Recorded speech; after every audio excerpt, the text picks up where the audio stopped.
네, 안녕하세요. 본익입니다. 오늘은 지난 시간에 이어서 이제 본격적으로 화성학 강의를 시작하도록 하겠습니다. 저번 시간에 뭐 화성학을 배워야 될지 말아야 될지 이제 본인이 판단해야 된다고 말씀을 드렸는데 뭐 꼭 다 해야 되는 건 아니니까 안 보실 분들은 안 보셔도 되고요. 이제 그렇지만 이제 화성학을 공부해야겠다 하는 분들은 이제 화성학이 뭔지에 대해서는 좀 알고 넘어갈 필요가 있죠. 제가 이제 책 같은 걸로 공부할 때 화성이 뭔지에 대해서 잘 그렇게 설명이 되어 있는 책이 별로 없더라고요. 화성이 뭔지 잘 모르는데 화성학을 배운다. 그게 조금 이상한 것 같기도 해갖고 저 오늘은 화성학이 뭔지에 대해서 조금 본격적으로 좀 말씀을 드리려고 합니다. 자, 일단 화성학이 뭔지 화성학이라는 이름을 보면은 자, 저번에 말씀드렸다시피 화성을 다루는 학문이에요. 학문인데 우리가 학문을 배운다고 생각하기보다는 그러니까 실제로 우리는 음악을 만들고 연주하고 뭐 노래하고 하는데 화성학을 이용할 거니까 분석 도구라고 생각하시는 게 아마 실용적인 측면에서는 더 도움이 될 것 같습니다. 그러면 뭐 화성을 다루는 학문 혹은 분석 도구 이렇게 이해를 하시면 되는데 그러면 이게 처음에 뭐가 어렵냐면 화성이라는 게 잘 이해가 안 가요. 화성. 자, 화성. 영어로는 하몬입니다. 보통 어 화성이랑 많이 헷갈리는 게 화음이죠. 화음. 화음은 영어로 코드예요. 그러니까 화성이랑 화음은 두 개가 다른 겁니다. 자, 그러면은 화성이라는 거를 조금 설명하기 전에 좀 기초적인 내용을 먼저 설명을 해야 되는데 우리 학교 다닐 때 보면은 제 기억에는 초등학교 때, 중학교 때쯤 배운 것 같은데 음악의 3요소라고 배우죠. 자, 뭔지 기억나시나요? 기억이 나신다면 머리가 기억력이 굉장히 좋으신 분이거나 어, 음악을 음악 선생님을 짝사랑했거나 뭐 그런 거겠죠. 자, 리듬의 음악의 3요소는 뭐냐면 리듬, 멜로디, 화성 요 세 가지예요. 자, 여기서 화성이라고 하는 개념이 나오죠. 자, 이 화성을 잠깐 설명하기 전에 이 리듬 멜로디도 좀 먼저 설명을 드릴게요. 멜로디는 되게 이해하기 쉽죠. 노래를 흥얼흥얼 거리거나 뭐 악기로 어떤 노트들을 쭉 연주했을 때 그때 나오는 게 이제 멜로디죠. 자, 이 음악의 3요소는 이렇게 세 가지가 있는데 이 세 가지 중에 한 가지만 있어도 음악으로 들려요. 예를 들어서 리듬만 있는 음악, 난타 같은 게 되겠죠. 타악기만 있는 그런 음악도 있고 뭐 노래만 무반주로 흥얼흥얼 거려도 음악이죠. 멜로디만 있는 음악도 있고 화성만 있는 음악도 있어요. 이 앰비언스 뮤직 중에 리듬이 없는 음악들이 간혹 몇 개 있는데 대부분은 이제 뭐 미드나 아니면 영화 같은 데서 거의 효과음처럼 쓰이는 약간 그런 음악이 있어요.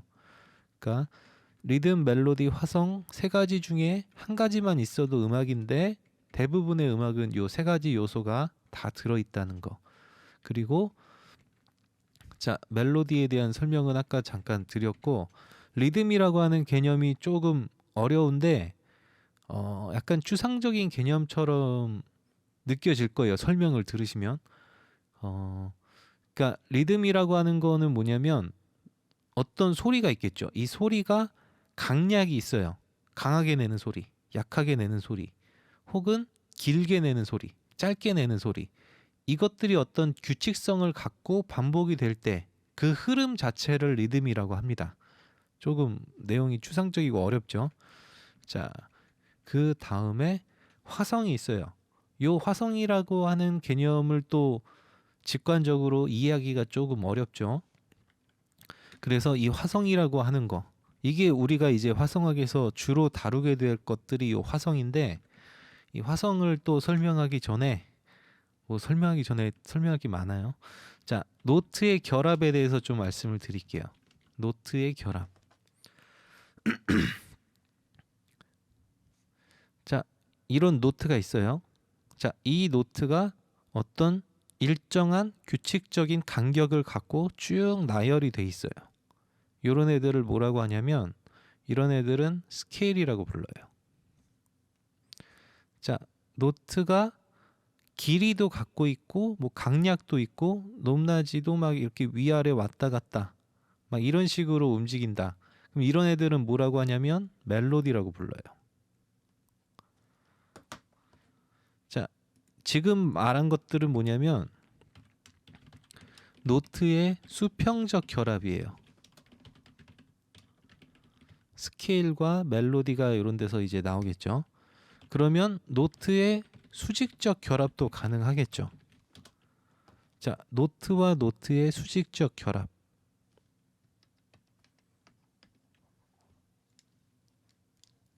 제가 펜을 거꾸로 쥐고 있었네요. 자, 노트와 노트의 수직적 결합. 자, 이렇게 노트와 노트가 수직적으로 결합을 했어요. 음이 만약에 두 개밖에 없다. 그런 애들은 이제 음정이 되는 거고, 자, 노트가 막 세 개씩 결합이 됐다. 이런 애들은 이제 뭐라고 하냐면 코드라고 불러요. 그리고 이 코드라고 하는 개념은 노트의 음과 음 사이의 간격을 위주로 얘기하는 거고, 예를 들어 노트가 도미솔이에요. 자, 이 도미솔이라고 하는 애를 도솔미 이런 식으로 배열할 수도 있겠죠. 그러니까 얘랑 얘는, 그러니까 이 친구는 코드는 같아요. 그렇지만 뭐가 다르냐면 보이싱이 달라요. 이런 개념을 이제 보이싱이라고 하는데,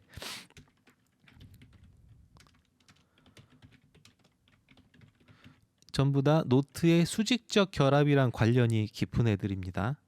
물론 보이싱은 나중에 수평적 결합이랑도 관련이 있어요. 그 부분은 나중에 보이싱을 할 때 그때 말씀을 드리겠습니다. 자, 그러면은 이 중에서 이제 멜로디랑 화음이라고 하는 개념이 나왔는데, 자, 멜로디가 나왔죠. 밑줄을 좀 긋겠습니다. 화음이라고 하는 개념이 나왔고요.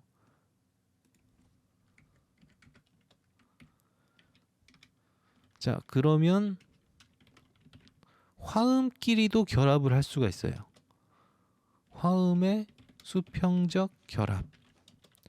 자, 그럼 화음이라고 하는 게 이제 영어로 하면 코드라고 했죠.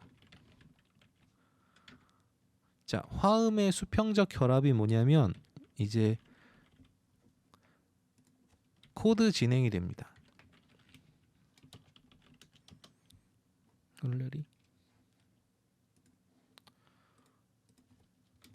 자, 화음의 수평적 결합, 요거를 이제 코드 진행이라고 하고요. 자, 그러면 한 가지가 더 있죠. 멜로디의 수직적 결합. 자, 일단은 코드 진행을 먼저 설명을 드릴게요. 자, 이런 노트가 세 개가 수직적으로 결합을 해서 자, 코드가 됐어요. 그 다음에 뭐 이런 코드가 있고 뭐 이런 코드가 있고, 이렇게 코드와 코드가 수평적으로 결합이 되는 형태. 그러니까 이 코드 다음에 어떤 코드, 그 다음에 무슨 코드, 이런 식으로 가는 걸 이제 코드 진행이라고 하고, 자, 화성학에서 주로 다루게 될 내용은 뭐냐면 노트의 수직적 결합 그리고 화음의 수평적 결합, 요 두 가지예요. 그러니까 화성이라고 하는 게 요 두 가지를 다루는 좀 넓은 의미의 뜻이라고 생각을 하시면 됩니다. 자, 그러면은 화성학을 잘 쓰면 멜로디를 잘 쓸 수 있냐? 아니라는 거 알겠죠? 멜로디는 별개의 영역입니다. 자, 그러면은 아까 노트의 수평적 결합을 했을 때 이제 멜로디가 나왔는데, 그럼 멜로디를 여기다 쓸까요? 자, 뭐 이런 멜로디가 있어요. 그 다음에 또 뭐 이런 멜로디가 있어요. 이 1번 멜로디랑 2번 멜로디를 어떻게 결합을 할지, 좀 구체적으로 예를 들면 1번 멜로디는 보컬이라고 할게요. 2번 멜로디는 베이스 라인이라고 할게요. 그러면 이 보컬이랑 베이스 라인을 어떻게 하면 어울리게 할지, 그런 것들을 이제 또 생각을 해볼 수 있겠죠. 요거를 이제 멜로디의 수직적 결합이라고 했을 때, 자, 요것들을 다루는 학문이 또 있어요. 그거를 이제 학문? 법칙? 뭐 어쨌든 팁이 있는데, 그런 것들을 이제 대입법이라고 합니다. 자, 요 1번 멜로디, 2번 멜로디를 말씀드렸는데, 자, 1번 멜로디가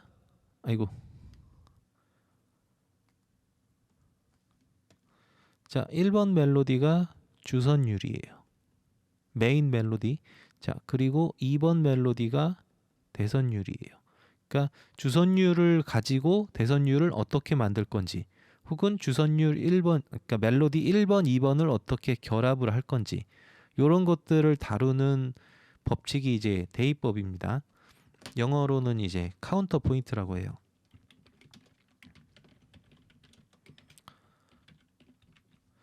자, 뭐 음악 안에서도 할 게 많죠.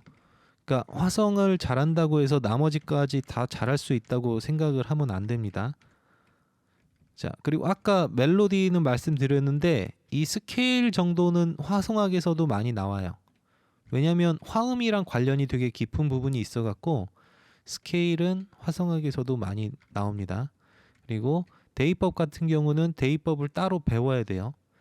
그러니까 보통 대입법을 이제 클래식 하는 분들이 많이 배워요. 이 재즈 쪽에서는 대입법은 그렇게 많이 배우지 않고 클래식 쪽에서 이제 많이 배우는데, 배워서 뭐 나쁠 건 없죠. 그리고 우리가 지금 듣는 음악에도 대위법, 그러니까 대선율을 써먹을 만한 게 되게 많습니다. 뭐 보컬이 쉬는 부분에 기타가 어떻게 튀어나올 건지, 혹은 아까 말했듯이 뭐 보컬 멜로디가 있는데 베이스 라인을 어떻게 만들 건지, 아니면 퍼스트 바이올린이 움직이는데 보컬이 있는데 퍼스트 바이올린을 어떻게 움직일 건지, 뭐 그런 것들.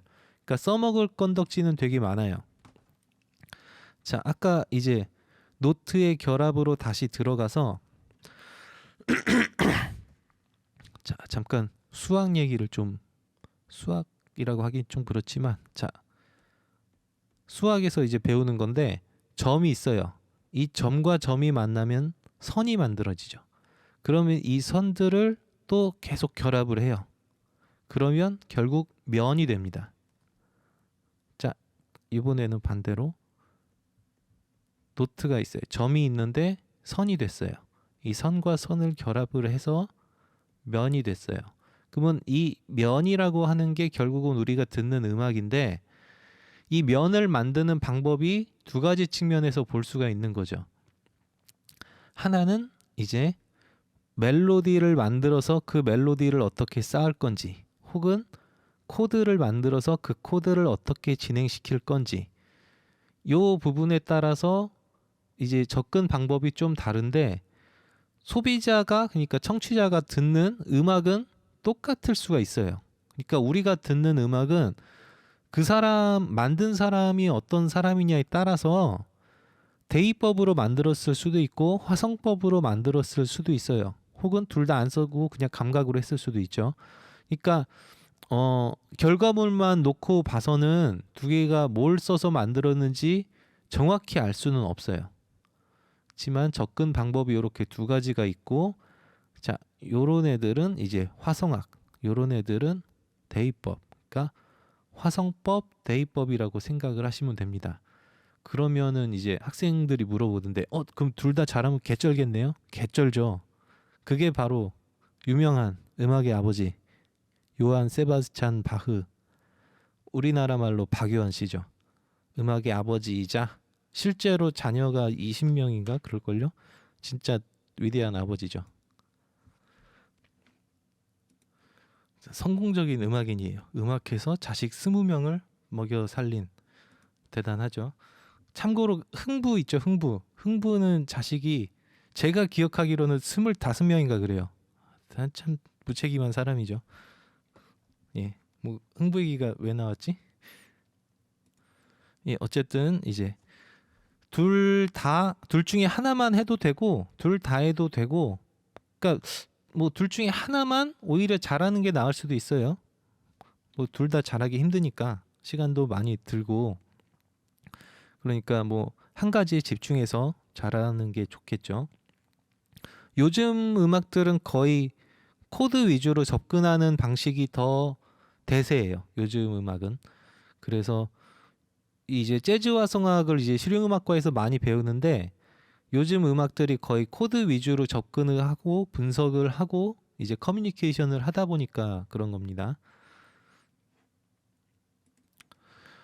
그리고 이제 요즘에 화성법이 더 이제 위주로 많이 쓰다 보니까 화성법이 더 그럼 역사가 길지 않냐라고 생각할 수 있는데, 역사적으로는 대의법이 더 오래됐고요. 그리고 화성법은 체계적으로 정리한 지가 사실 그렇게 오래되지 않았습니다. 근데 뭐 이런 얘기는 뭐 어차피 쓸데없는 잡지식이니까 알아도 되고 몰라도 되고요. 자, 그 다음에 이제 해야 될 내용이, 그럼 화성학은 어디에서부터 온 것인가? 제목이 뭔가 굉장히 철학적이네요. 자, 일단 두 가지 갈래가 있는데, 하나는 수학, 물리학, 지금으로 치면 음양학이에요. 자, 요런 데서 온 갈래가 하나가 있어요. 우리가 중학교 1학년 때인지 2학년 때인지 2차 방정식 하면서 아마 배운 것 같은데, 피타고라스의 정리라고 배우죠. 정확한 공식은 잘 기억이 안 나는데, 그 피타고라스의 정리라고 하는 거를 이제 만든 사람 이름이 피타고라스예요. 그리스 수학자인데, 백과사전 같은 데 보면은 아마 수학자, 물리학자, 철학자 이러고 제일 끄트머리에 음악가 이런 식으로 써 있을 겁니다. 그리스 시대에는 이제 학문의 분야라는 게 딱 정해져 있던 시기가 아니라, 똑똑한 사람들은 뭐 문학도 하고 음악도 하고 과학도 하고 이러던 시절이거든요. 그래서 그 당시에 이제 음악가이자 수학자, 뭐 물리학자였던 사람들이 곁다리로 음악도 되게 많이 해요. 그러니까 지금도 뭐 서울대 카이스트 사람들이 많이 하고 있죠. 그래서 음향학이라고 하는 그런 갈래에서 이제 화성학이 온 게 하나가 있고요. 그리고 이제 공돌이라고 하면 좀 비하하는 것 같으니까, 공대생들이 이제 많이 배우는 프리의 변환 막 이런 거 있어요.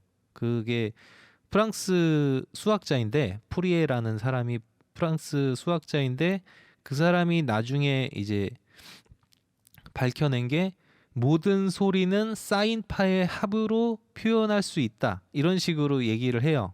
그게 우리가 지금 사용하고 있는 신디사이저 중에 가산합성 방식의 이제 기반이 되는 이론이거든요.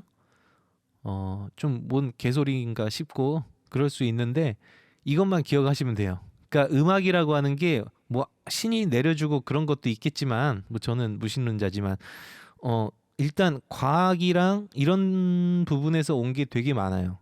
그래서 일단 화성학이라고 하는 것도 수학, 과학이랑 조금 뿌리를 좀 같이 한다는 거, 그런 게 하나가 있고, 자, 두 번째로는 뭐냐면 음악 그 자체로부터. 자, 음악 그 자체로부터는 무슨 말이냐면, 그러니까 막 수학적이고 물리학적인 그런 내용 말고, 음악들을 여러 개를 들었는데 이 사람도 이런 테크닉을 쓰고 저 사람도 이런 테크닉을 썼는데 뭐 어디서 쓰든 좋더라, 막 이런 내용들이 있을 수 있거든요. 그러니까 그런 내용들을 정리해 놓은 게 좀 있어요. 그러니까 무슨 소리냐면, 좋은 음악들로부터 통계를 내 갖고 좀 좋은 테크닉들을 뽑아서 정리를 해놨다고 보시면 됩니다. 자, 통계를 내려면 이제 뭐가 있어야 되냐면 표본이 있어야겠죠. 무슨 수학 선생님 같죠, 제가? 수학이라고 적을 뻔했네. 자, 표본이 있어야 이제 통계를 내는데, 참고로 저는 수학 더럽게 못했습니다. 자, 표본이 있어야 되는데 어 이제 화성학이라고 하는 거는 원래 전통 화성학이 먼저예요. 클래식 화성학이 먼저고 거기서의 이제 표본은 뭐냐면 클래식 음악이 되겠죠. 그러니까 무슨 몇 세기 화성법, 몇 세기 화성법 이런 식으로 나오는 이유가 그 당시의 음악들을 가지고 뭐 통계를 내고 아니면 뭐 수학적으로 정리된 내용 그런 내용들을 합쳐갖고 이제 정리를 해 놓은 화성법이 그 당시의 화성법이에요. 그러면은 재즈 화성학은 재즈 음악이 표본이냐? 반은 맞고 반은 틀리다고 볼 수 있는데 자, 재즈 화성학이라고 해서 완전히 새로운 화성학을 만들어낸 게 아니고 기존에 있던 클래식 화성학 있죠. 전통 화성학. 그거를 이제 접근만 조금 다르게 해갖고 쳐낼 내용은 쳐내고 뭐 더할 내용은 더하고 해갖고 조금 사람들이 하기 편하게 조금 변환한 게 이제 재즈 화성학이라고 보시면 돼요. 이 부분에서 조금 잡지식으로 또 알려드릴 게 클래식 같은 경우는 뭐가 중심이냐면 작곡가 중심이에요. 그래서 베토벤의 무슨 음악, 뭐 슈베르트의 무슨 음악 이런 식으로 작곡가를 위주로 내세우는 경우가 많고 실제로 뭐 작곡가 위주로 정리를 많이 해요. 그 다음에 이제 재즈 같은 경우는 유명한 뭐 재즈 뮤지션 하면은 대부분 연주자가 떠오를 거예요. 그러니까 이제 재즈 음악 같은 경우는 작곡가도 물론 중요하지만 연주자 중심의 접근이라고 생각을 하시면 됩니다. 그 부분이 조금 다른데 우리는 그럼 지금 배우고 있는 게 재즈 화성학이죠. 재즈 화성학이니까 연주자 중심으로 컨버팅된 변환된 화성학을 배우고 있다고 생각을 하시면 돼요. 그래서 이제 조금 그 클래식 같은 경우는 작곡가가 그려놓은 노트를 웬만해서는 안 바꿔요. 그러니까 그 노트 그대로 어떻게 누가 멋있게 표현하는지 그 대결이고 재즈식의 접근은 뭐냐면 코드만 주어져요. 코드만 주고 그 코드 안에서 얼마나 멋있게 뭐 돌아다닐 건지 얼마나 멋있게 펼칠 건지 그거는 이제 연주자에게 맡겨요. 그러니까 접근이 조금 다르죠. 연주자 입장에서 보면은 재즈가 훨씬 자유롭겠죠. 근데 자유에는 그 어디 나온 거죠? 큰 힘에는 큰 뭐가 따른다 뭐 그런 거 있죠. 그러니까 자유로우려면 뭐 기본적으로 지켜야 될 규칙 같은 게 있겠죠. 그런 것들은 이제 재즈 화성학에서 다루는데 구체적으로 뭘 해야 될지는 알려주지 않아요. 그러니까 예를 들어서 화음은 잘 알려주고 코드 진행 같은 것도 되게 쉬운데 보이싱을 어떻게 해야 될지 그런 것들은 이제 재즈 화성학에서는 그렇게까지 깊이 있게 다루진 않아요. 그래서 보이싱에 관한 측면이 조금 약할 수 있기 때문에 그 부분은 또 새로운 접근이나 아니면 뭐 악기를 직접 하는 게 제일 좋고요. 사실은 재즈 화성학을 할 때는 좀 그런 측면이 있습니다.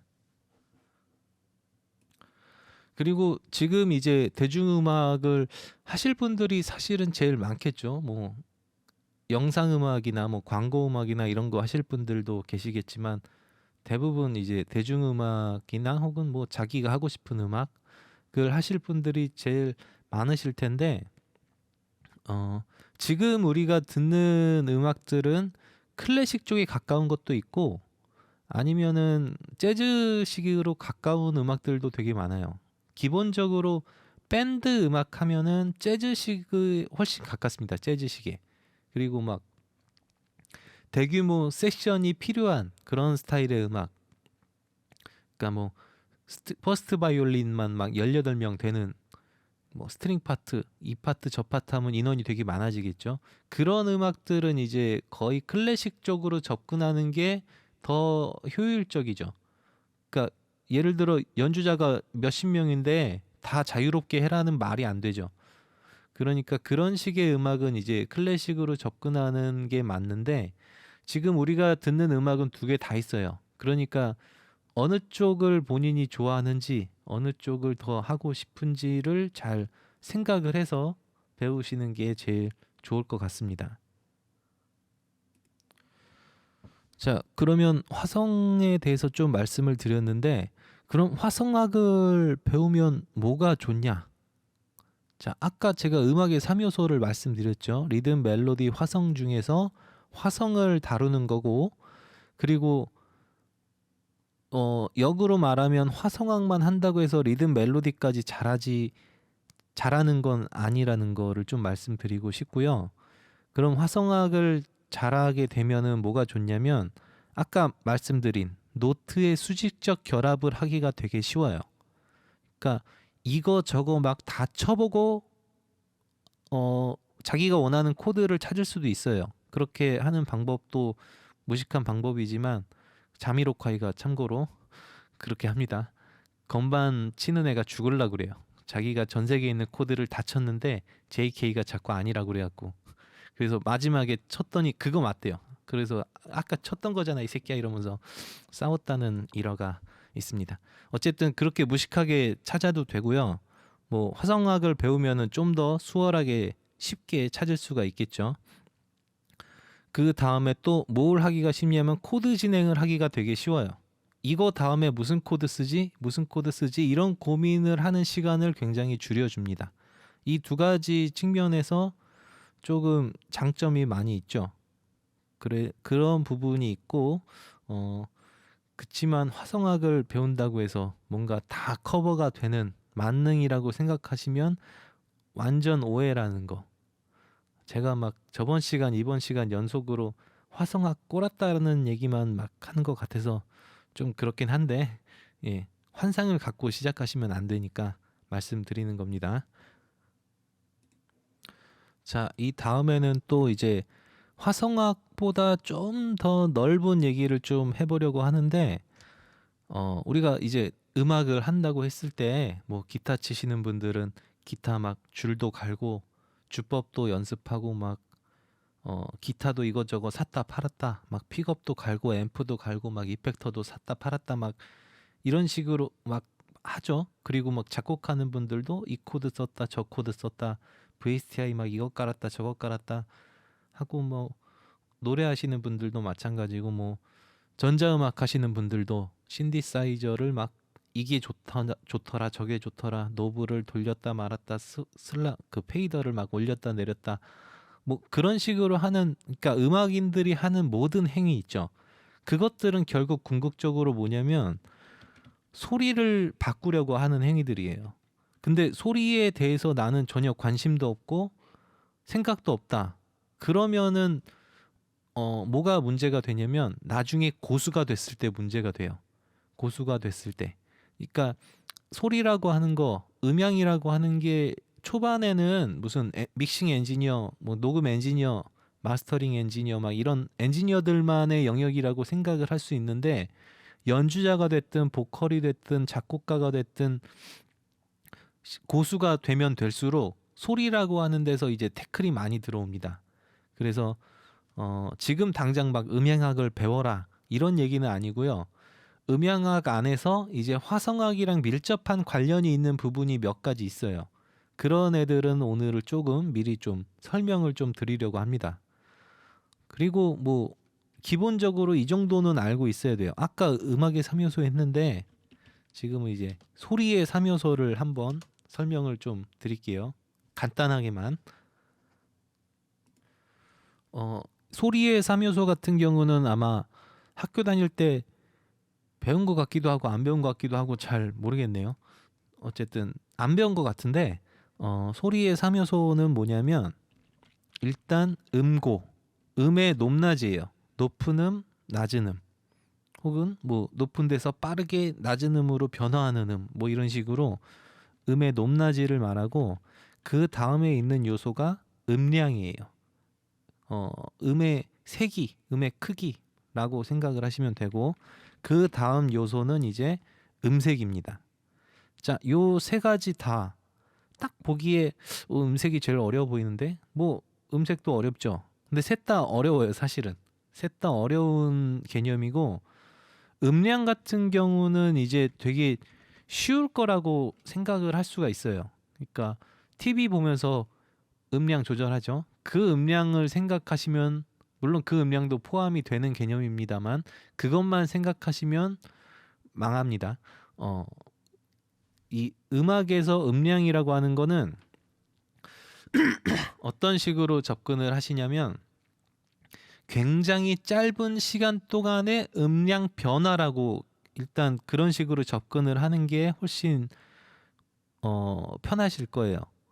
그러니까 음악이라고 하는 게 시간 예술이거든요. 그러니까 시간이라는 개념을 항상 염두에서 같이 생각을 해야 돼요. 그러니까 시간이 바뀌는 동안에 음고 변화, 음량 변화, 음색 변화 이런 식으로 생각을 하시는 게 좋습니다.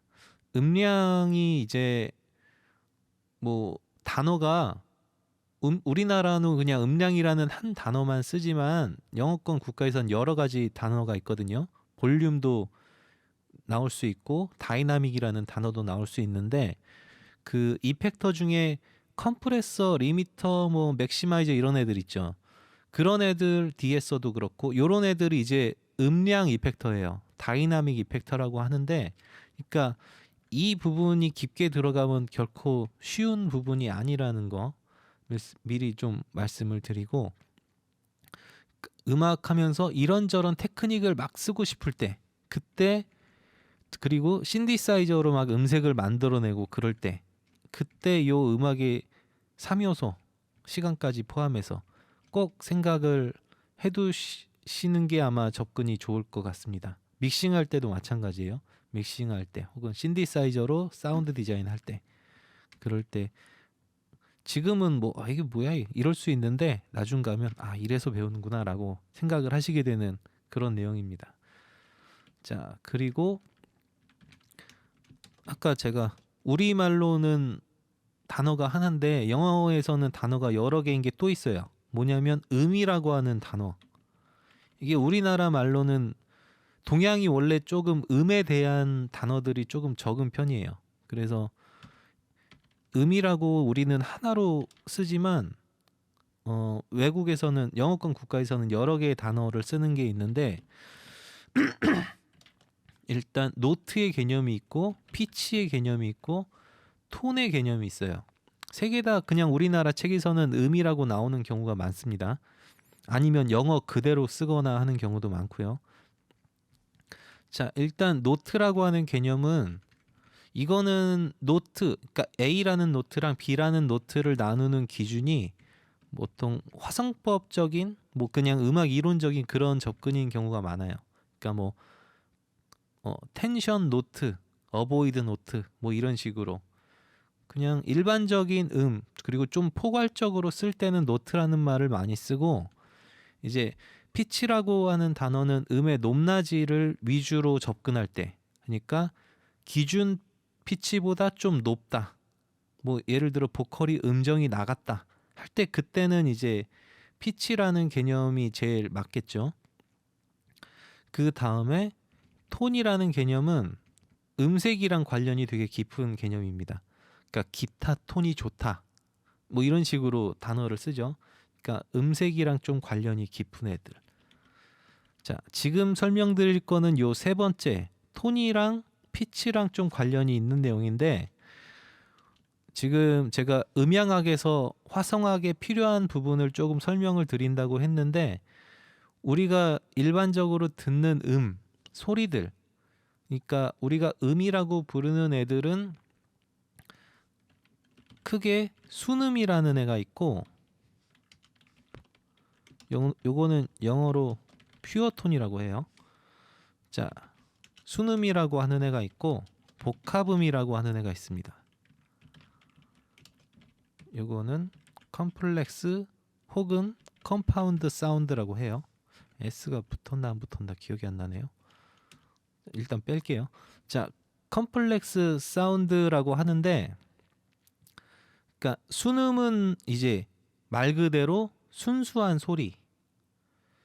자, 우리가 이제 순수한 소리, 진짜 순수한 소리는 인간이 듣는 게 불가능해요. 왜 그러냐면 아무리 순수한 소리를 내도 우리 주변에 있는 사물이 공명을 하기 때문에 근데 그런 과학적인 얘기를 떠나서 일단 순수한 소리, 자체는 기계로밖에 못 만든다고 보시면 돼요.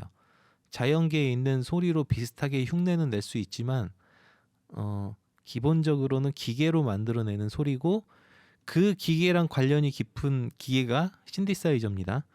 자, 여기 큐베이스에 기본적으로 들어있는 테스트 제너레이터라고 있어요. 이거는 발진기라고 생각을 하시면 됩니다. 소리를 만들어내는 장치.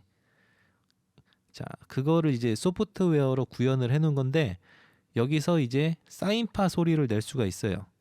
사인파 소리가 이제 우리가 처음에 배우게 되는 순음이라고 하는 애입니다. 그러니까 소리가 정말 정직하게 한 가지 소리만 딱 있는 그런 소리예요. 자, 사인파 소리를 들려드릴 건데 이미 많이 들어보셨을 소리입니다.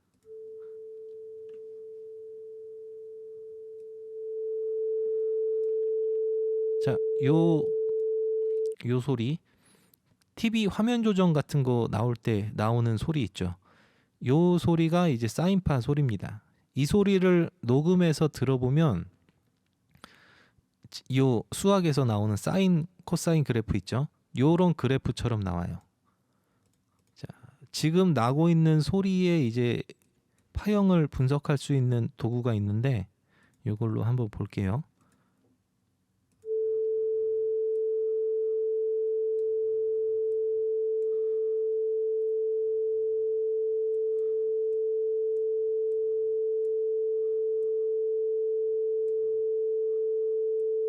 자, 좀 보기가 힘드니까 음을 좀 낮출게요.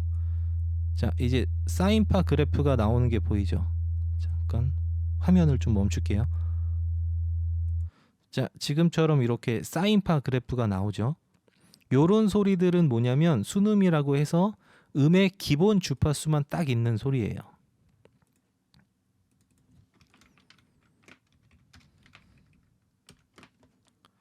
자, 요 소리를 이제 오실로스코프 말고 아날라이저로도 한번 보여드릴게요.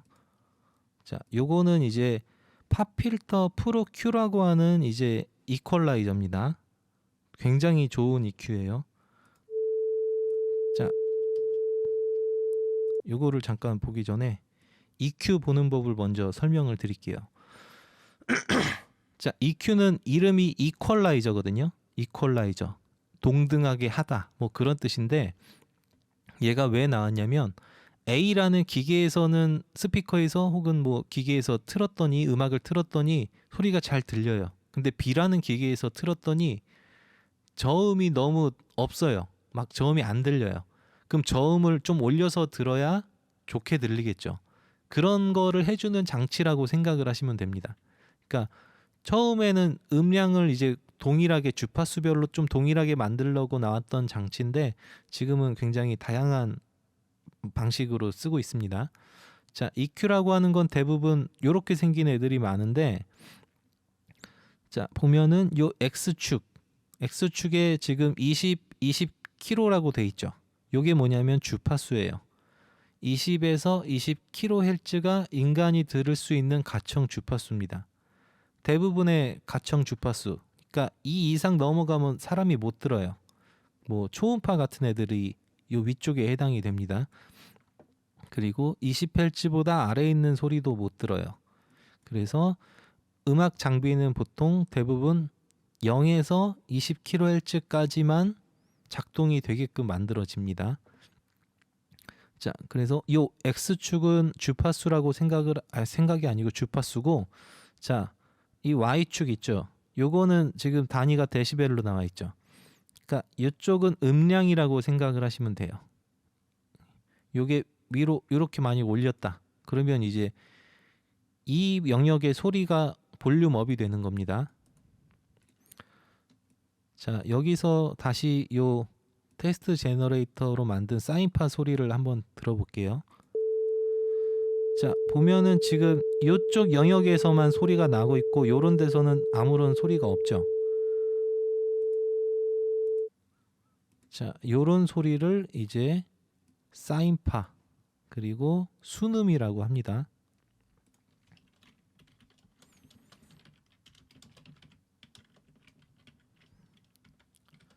자, 그러면 복합음은 뭐냐?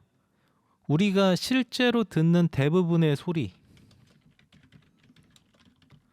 실제로 들을 수 있는 대부분의 소리는 복합음이라고 생각을 하시면 돼요. 자, 복합음은 소리가 저렇게 하나만 나는 게 아니고 여러 개의 소리가 동시에 나고 있는 거라고 생각을 하시면 됩니다.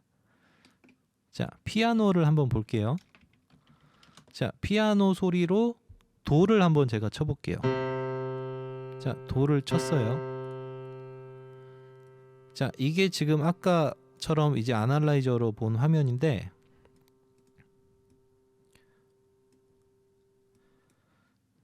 자, 제가 도를 쳤는데 도 말고도 뭐 이것저것 많이 나오죠. 소리가 막 가시처럼 나오고 있죠. 그러니까 이 소리, 이 소리, 이 소리, 이 소리, 이런 소리들이 다 합쳐져서 지금의 피아노 소리로 들리고 있는 겁니다. 그러면 지금 피아노랑 똑같은 음정을 기타로도 한번 쳐볼게요.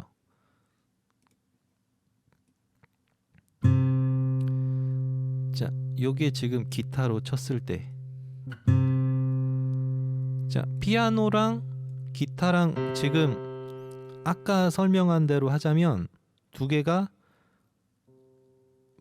지금 같은 노트를 쳤고 피치가 같아요. 그렇지만 음색이 다르죠. 자, A라고 하는 소리랑 B라는 소리랑 음색이 다른 이유, 뭐 여러 가지 이유가 있을 수 있겠지만 기본적으로 이 쳤을 때 나오는 요 주파수들 있죠. 이 주파수가 어떻게 분포되어 있는지, 뭐 대략적으로 간단하게 말하면 그래요. 주파수가 어떻게 분포되어 있는지가 이제 주파수 스펙트럼인데, A라는 소리랑 B라는 소리가 다른 이유는 주파수 스펙트럼이 달라서 그래요. 자, 조금 간단하게 한번 볼게요. 자, 피아노부터. 자, 피아노를 치면은 요 소리, 요 소리, 요 소리 세 개만 볼게요. 자, 치고 있을 때 요 세 번째 소리가 좀 크죠? 기타를 한번 볼게요. 자, 첫 번째가 되게 크고 얘는 두 번째가 더 크게 올라가죠.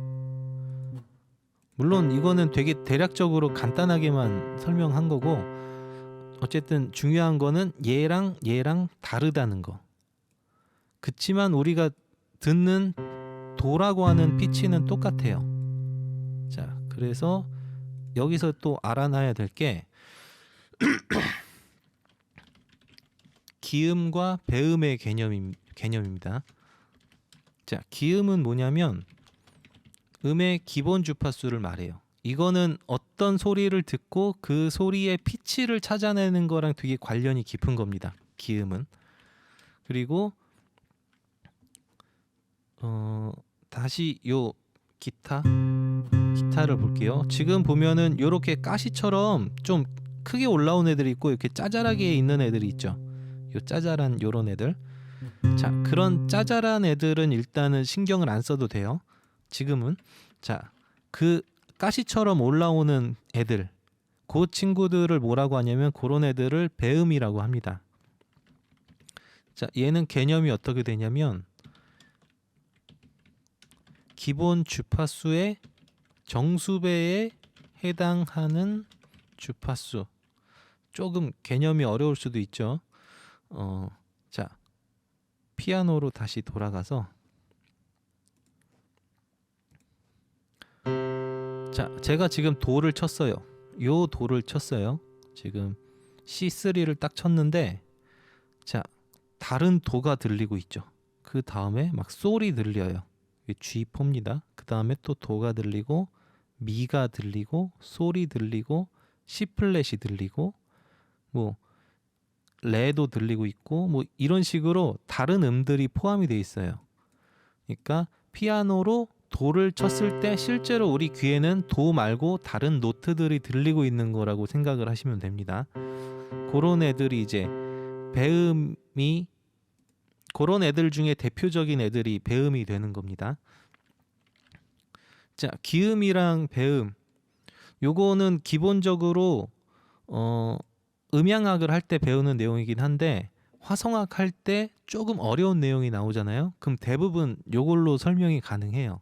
그래서 화성학을 할 때도 좀 도움이 되는 내용이에요. 아이고, 민증 사진이 막 사진을 첨부하려고 그랬는데, 자, 요거는 제가 요게 지금 뭐냐면 배음의 순서입니다. 자, C를 쳤을 때 나오는 배음의 순서.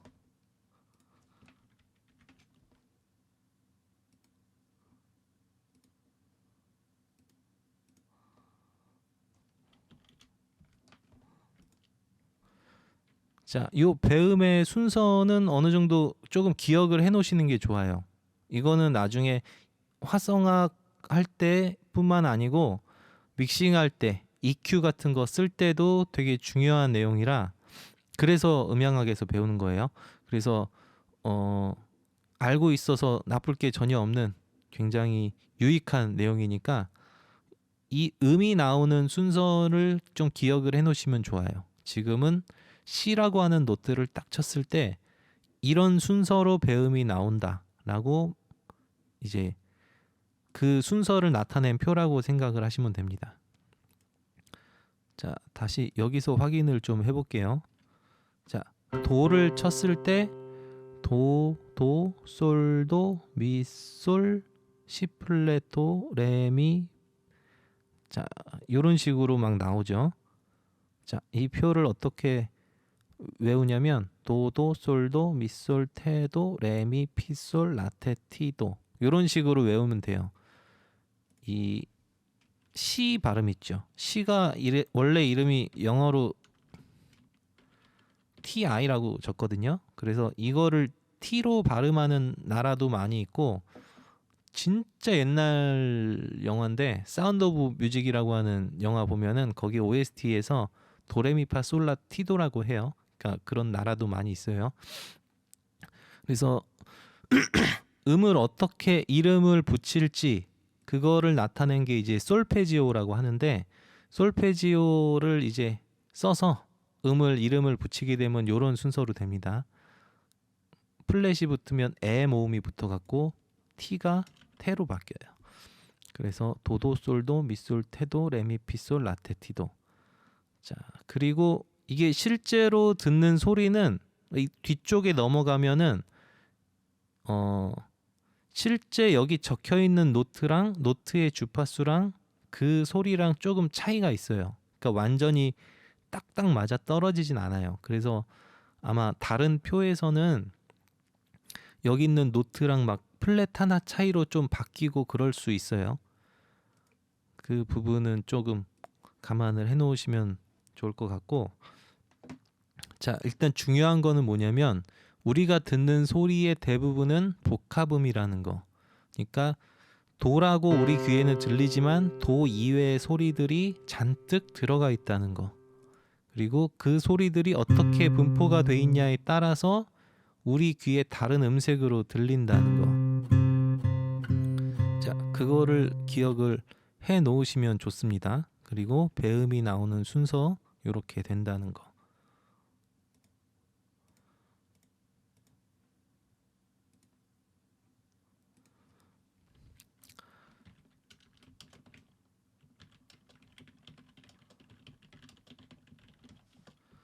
자, 화성학을 하면은 노트와 노트를 결합하는데 조금 수월해질 뿐이에요.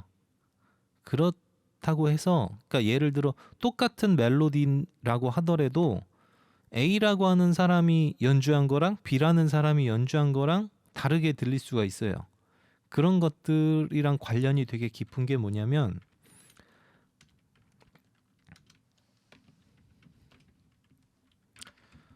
요 아티큘레이션이라고 하는 요소거든요.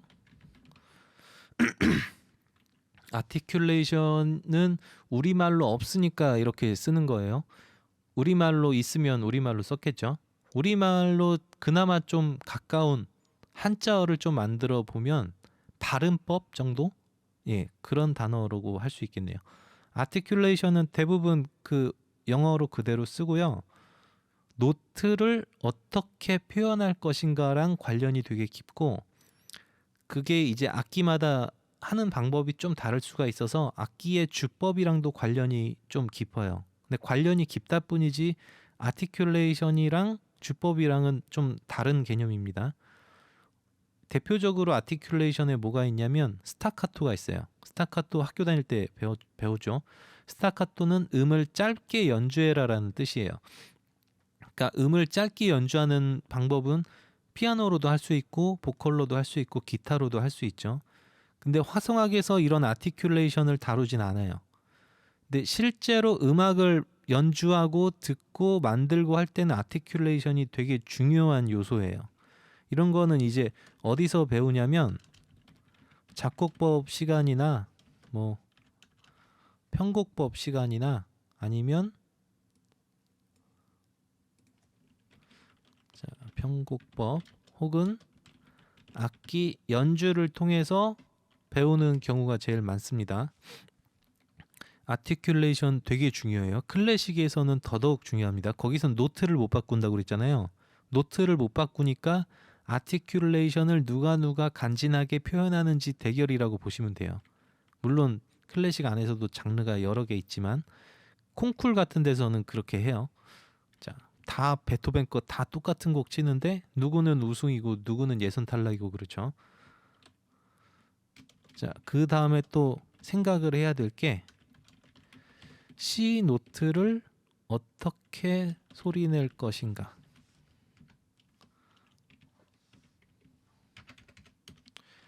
자, 이것도 아티큘레이션이랑도 당연히 관련이 있고요.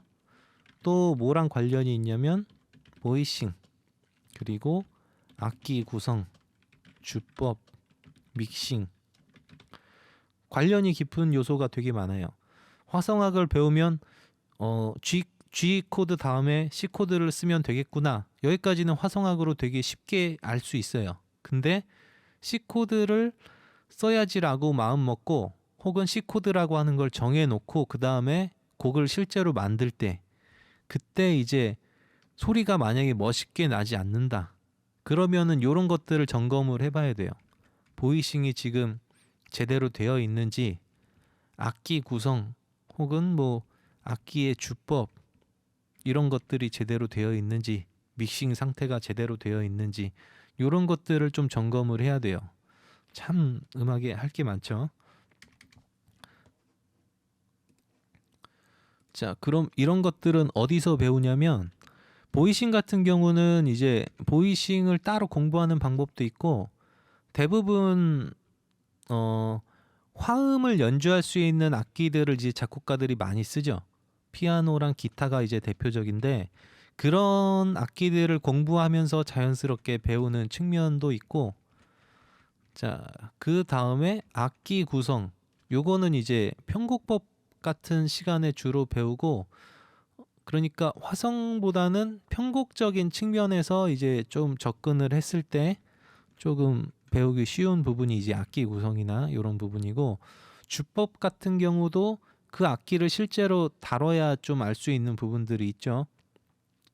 그래서 작곡가들 같은 경우는 뭐 프린스나 그런 사람들 보면 악기를 막 여러 개씩 해요. 우리나라 뭐 김사랑 그 여자분 말고 남자 싱어송라이터 있어요. 김사랑 같은 경우는 자기가 자기 곡 작사 작곡 편곡을 다 해요.